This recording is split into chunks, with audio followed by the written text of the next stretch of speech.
Hello, നല്ല നമസ്കാരം. തുടരും. മോഹൻലാൽ തുടരട്ടെ. സന്തോഷം. വളരെ മനോഹരമായ ഒരു കിടിലം സിനിമ, മനസ്സ് നിറച്ച ഒരു സിനിമ ആണ് തുടരും എന്നത്. ഇതിൻ്റെ ബ്രില്യൻസ് എന്ന് പറയുന്നത് ഇതിൻ്റെ തിരക്കഥ തന്നെയാണ് ഇതിൻ്റെ ബ്രില്യൻസ്.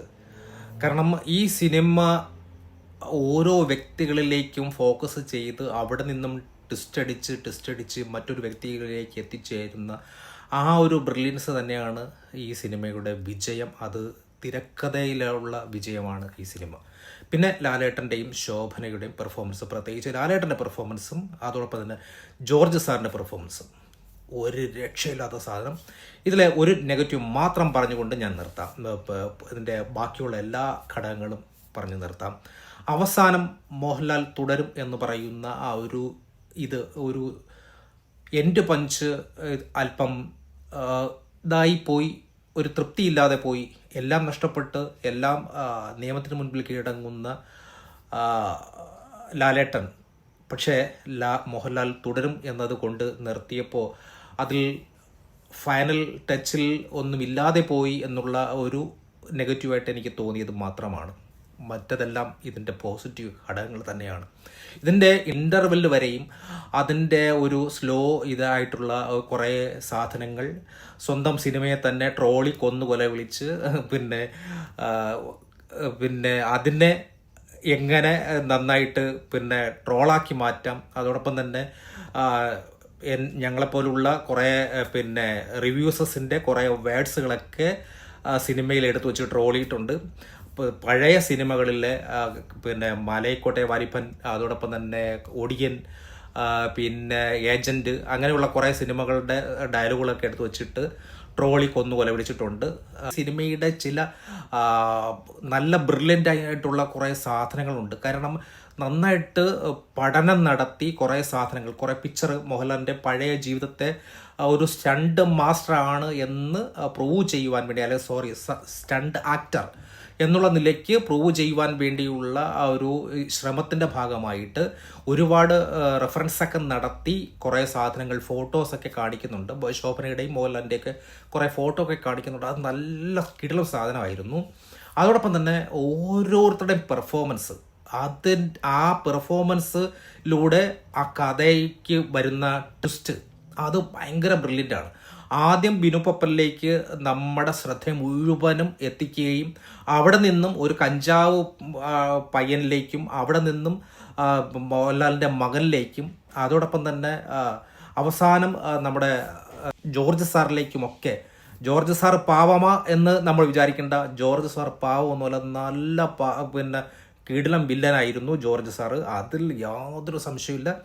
ജോർജ് സാറിലേക്ക് എത്തുന്ന ഒരു ഓരോ സമയത്തും ഓരോ വ്യക്തികളിലേക്ക് നമ്മുടെ ശ്രദ്ധയെ മുഴുവനും കൊണ്ടെത്തിച്ചിട്ട് പെട്ടെന്ന് മാറിപ്പോകുന്ന ഒരു ട്വിസ്റ്റുള്ള ഒരു കിടിലം സിനിമ. ഇതിൻ്റെ ചില മ്യൂസിക്കൊക്കെ നേരിൻ്റെ ചില മ്യൂസിക്കുമായിട്ട് സെക്കൻഡ് ഹാഫിലേക്ക് വരുമ്പോൾ കുറേ മ്യൂസിക് അതുമായിട്ട് താരതമ്യം തോന്നുന്ന ചില മ്യൂസിക്കുകളുണ്ട്. എങ്കിൽ പോലും ബാക്ക്ഗ്രൗണ്ട് സ്കോർ വിജോയ് സൂപ്പറായിട്ട് ചെയ്തിട്ടുണ്ട്. കിടിലം എന്ന് വെച്ചാൽ കിടിലം. തിയേറ്ററിൽ ഇങ്ങനെ പെർഫോമൻസും ബീജിയും കുറേ ചില സീനുണ്ട്, രോമാഞ്ചിഫിക്കേഷൻ വരുന്ന ഒരു സീനുണ്ട് ലാലേട്ടൻ്റെ. അതൊക്കെ കിടിലം. പുലിമുരുകനിൽ നമ്മളൊക്കെ കണ്ട ചില സീനുകളൊക്കെ കിടിലം സാധനം. അത് പറയാൻ പറ്റത്തില്ല, കണ്ട് ആസ്വദിക്കേണ്ട ഒരു കിടിലം സാധനം. അതോടൊപ്പം തന്നെ ശോഭനയുടെ പെർഫോമൻസും നല്ല കിടിലമായിരുന്നു. ലാലേട്ടനെ കുറേ കാലങ്ങൾക്ക് ശേഷം നല്ല പെർഫോമൻസ്, പുള്ളിക്കാരൻ്റെ പെർഫോമൻസ് മീശ വിരിച്ചിട്ടോ മുണ്ടുമടക്കി കുത്തിയിട്ടുള്ള ഒരു പരിപാടിയല്ല. കിടിലം പെർഫോമൻസ് പുള്ളിക്കാരനെ നന്നായിട്ട് യൂസ് ചെയ്യാൻ പറ്റിയിട്ടുണ്ട്. കാരണം അത്രയ്ക്കും അതിന് ഒത്ത ഒരു തിരക്കഥ ആയതുകൊണ്ടാണ് പുള്ളിക്കാരനെ നന്നായിട്ട് ഇതിലേക്ക് യൂസ് ചെയ്യാൻ പറ്റിയിട്ടുള്ളതെന്ന് എനിക്ക് തോന്നുന്നു. അതുകൊണ്ട് തീർച്ചയായിട്ടും ഈ സിനിമ നന്നായിട്ട് പോയി കാണാം, എല്ലാവർക്കും കാണാം. തമിഴ് പശ്ചാത്തലം കൊണ്ടുവന്ന, അല്ലെങ്കിൽ ശോഭന സംസാരിക്കുന്ന ആ ഭാഷ തമിഴ് ചവയുള്ളതാണ് എന്നതൊക്കെ അതിൻ്റെ ഇതിലേക്ക് ബ്ലെൻഡ് ചെയ്യുന്ന ആ ഒരു രീതി, ആ കഥയുടെ ഒരു സ്ട്രോങ്നെസ് ആണ്. ഒരു സിനിമയിലെ സ്റ്റണ്ട് ആക്ടർ എന്നുള്ള നിലയിലേക്ക് അതിനെ പ്ലേസ് ചെയ്തതും, അതോടൊപ്പം തന്നെ വിജയ് സേതുപതിയുടെ ആ ഒരു പ്രസൻസ് അതും വളരെയധികം കിടുക്കാച്ച സാധനം.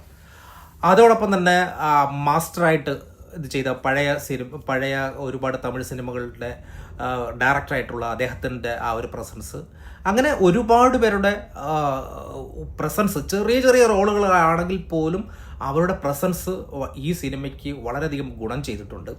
പിന്നെ ഇതിൻ്റെ ബാക്ക്ഗ്രൗണ്ട് സ്കോർ കിടുക്കാച്ചി എന്ന് വെച്ചാൽ കിടുക്കാച്ചി സാധനം.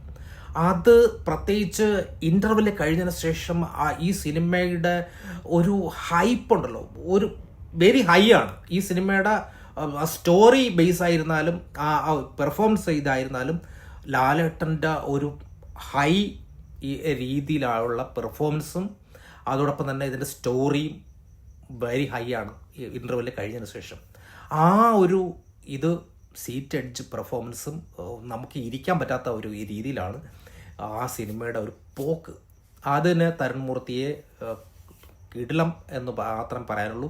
കാരണം പുള്ളിക്കാരൻ്റെ പഴയ സിനിമകളൊക്കെ എല്ലാം തന്നെയും ഓപ്പറേഷൻ ജാവിയും സൗദി വെള്ളയ്ക്കയും ചെയ്തിട്ടുള്ള അദ്ദേഹത്തിൻ്റെ ആ ഒരു ബ്രില്യൻസ് ഈ സിനിമയിലും ഉണ്ട് എന്നതാണ്. തുടരട്ടെ, ലാലേട്ടൻ തുടരട്ടെ.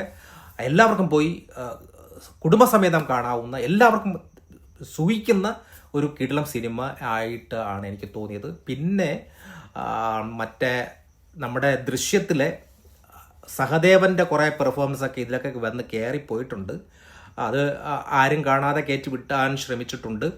അതോടൊപ്പം തന്നെ തന്മാത്രയിലെ കുറേ സാധനങ്ങൾ വന്ന് കയറിപ്പോയിട്ടുണ്ട്. അതോടൊപ്പം തന്നെ നമ്മുടെ പുലിമുരുകനിലെ കുറേ സാധനങ്ങൾ കയറി വന്നിട്ട് പോയിട്ടുണ്ട്. അതോടൊപ്പം തന്നെ ബാലേട്ടനിലെ കുറേ സീനുകളൊക്കെ വന്ന് കയറിപ്പോയിട്ടുണ്ട്. അങ്ങനെ കുറേ പഴയ സിനിമകളുടെ കുറേ സാധനങ്ങൾ ഈ സിനിമയിൽ വന്ന് കയറി പോയിട്ടുണ്ട്. അതൊക്കെ നല്ല രീതിക്ക് ആസ്വദിക്കുവാനും കഴിഞ്ഞിട്ടുണ്ട്. Okay, thank you.